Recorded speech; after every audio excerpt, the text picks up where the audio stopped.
Welcome back on my YouTube channel. आज हम लोग नेपाल के साथ जो भारत का वैचारिक लड़ाई चल रहा है या कहें तो मानचित्र विवाद चल रहा है, उस विषय में हम लोग कुछ जानते हैं कि क्या है और इसका उत्पत्ति कैसे हुआ और कब का ये कहानी है। तो सबसे पहले नेपाल के बारे में जान लें कि नेपाल एक लैंडलॉक कंट्री है। लैंडलॉक कंट्री इसलिए क्योंकि ये अपने चारों साइड से लैंड से घिरा हुआ है, और दूसरा कि ये बफर कंट्री ऐसे कंट्री को, छोटे कंट्री को कहते हैं जिसके दोनों साइड बड़ी बड़ी दो देश हों, जैसे कि नेपाल के दोनों साइड एक तरफ चाइना, एक तरफ इंडिया है। तो कुछ जानते हैं कि जब भारत में मुगल का पतन हुआ था, मुगल साम्राज्य का पतन हुआ था, तब नेपाल के एक गोरखा रूलर्स होते थे। गोरखा रूलर्स वो बहुत पावरफुल थे और इंडिया में उन्होंने कुछ पार्ट को कब्जा कर लिया था। जैसा कि आप देख सकते हैं कि उन्होंने नेपाल से आगे बढ़ के इधर ये सिक्किम का हिस्सा को कब्जा करके अपना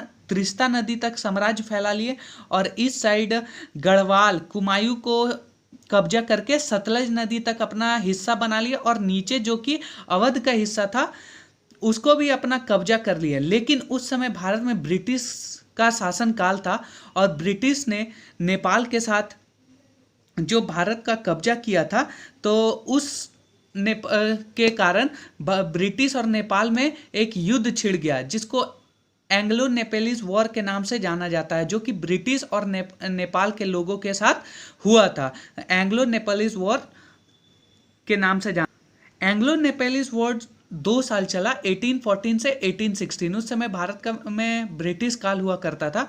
तो एंग्लो नेपालीज वॉर में क्या था कि भारत का कहना था कि ये ऑक्यूपाइड कर लिया है, नेपाल ने ये जो हथियाया है उसको अपना वापस कर दे और मतलब कि छोड़ दे। लेकिन नेपाल नहीं माना, जिसके कारण वॉर स्टार्ट हुआ और वॉर में ब्रिटिश जीत गए। ब्रिटिश हम लोग जानते हैं उनके पास जो है ये सैन्य शक्ति या फिर मटेरियल्स बहुत ज़्यादा हुआ करते थे, उस में ब्रिटिश जीत गए। और ब्रिटिश जीतने के बाद 1860 में ब्रिटिश ने एक एग्रीमेंट साइन करवाया नेपाल के साथ, जिसको ट्रीटी ऑफ सुगौली या सुगौली की संधि के नाम से जानते हैं।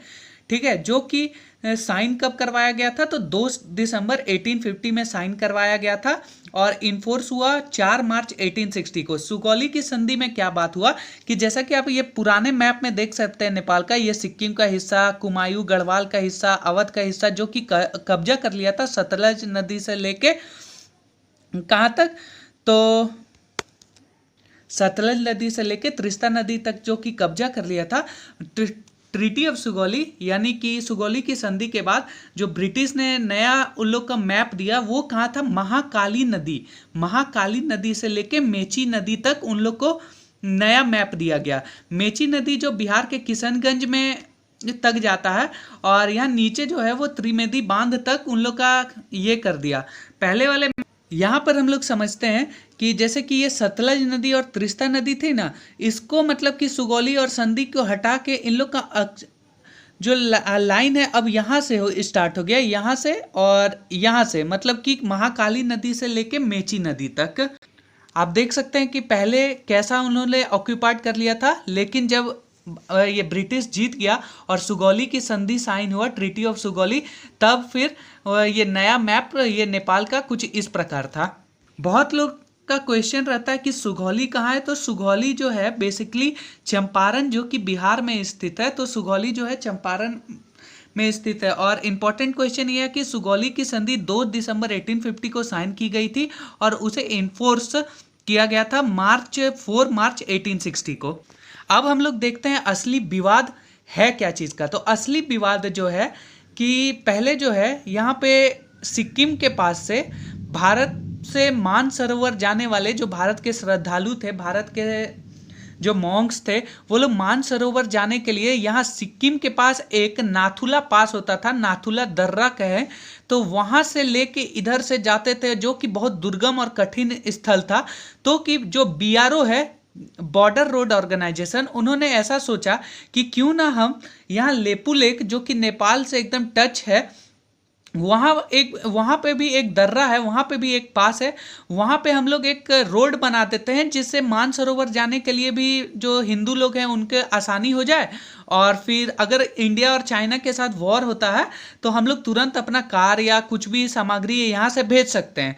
तो अब क्या हो गया कि जो काला पानी है, काला पानी से लेके लेपू लेक दर्रा तक भारत ने 80 किलोमीटर का रोड बना दिया। देख सकते हैं आप, काला पानी से लेके लेपू लेक दर्रा तक भारत ने 80 किलोमीटर का रोड बना दिया। ठीक है, जो कि गवर्नमेंट ऑफ इंडिया के इशारे पर हुआ, गवर्नमेंट ऑफ इंडिया के इशारे पर बना। ठीक है, लेकिन अब नेपाल का इसमें क्या कहना है? नेपाल का इसमें कहना है कि जो नया मैप के अनुसार, नया मैप आप नेपाल का जानते हैं जो कि महाकाली नदी से कहाँ तक था, मेची नदी तक था। तो नया वो नेपाल कहता है कि हम सुगौली की संधि को तो मानते हैं, लेकिन असली वजह मतलब कि हम मानते हैं कि जो मेरा जो ये है महाकाली नदी, वो यहाँ ए पॉइंट से बना हुआ है। मेन प्रॉब्लम यह है कि जो महाकाली नदी है, महाकाली नदी का उद्गम स्थल 3 पॉइंट से हो रहा है, मतलब उसका उत्पत्ति 3 जगह से हो रहा है, ए बी सी, जैसा कि मैंने डिनोट कर दिया है उसका उत्पन्न। और जो सी पॉइंट है उसको लेपू लेक दर्रा जहां तक रोड भारत ने बना दिया है। तो ए पॉइंट जो है जिसको लिम्पियाधुरा के नाम से जानते हैं, यहाँ भी से भी महाकाली नदी का उद्गम स्थल है। बी काला पानी और सी लेपू लेक दर्रा। तो जैसा कि आप देख सकते हैं कि जो विवाद है इसी चीज को लेके, ए और सी को लेके है कि नेपाल जो है वो मानता है कि मेरा लिम्पियाधुरा यानी ए पॉइंट से लेके मेरा यहाँ तक का क्या मेची नदी तक मेरा जमीन है या मेरा टेरिटरी है। और भारत बोलता है नहीं, तुम्हारा सी जो कि यहाँ महाकाली नदी का सी पॉइंट जो लेपू लेक दर्रा से लेके मेची नदी तक है। तो ये उद्गम स्थल को लेके, और ये जो छोटा सा पॉइंट अगर देखें तो इस पॉइंट को लेके पूरा विवाद है, इस पॉइंट को लेके पूरा विवाद है। अब विवाद होने का कारण क्या है? तो आप जैसा कि जान सकते हैं अभी नेपाल में एनसीपी की पार्टी है, जैसे भारत में बीजेपी, कांग्रेस, आरजेडी, आरजेजेपी, राष्ट्रीय जनता पार्टी जो है, तो उस तरह के पार्टीज के तरह एक नेपाल में भी पार्टी है, एनसीपी पार्टी। एनसीपी क्या है? नेपाल कम्युनिस्ट पार्टी, और जिसके प्राइम मिनिस्टर है केपी शर्मा ओली। और केपी शर्मा ओली जो है वो चाइना से एकदम, मतलब उनकी गोद में जाके बैठे हुए एकदम कम्युनिस्ट हैं।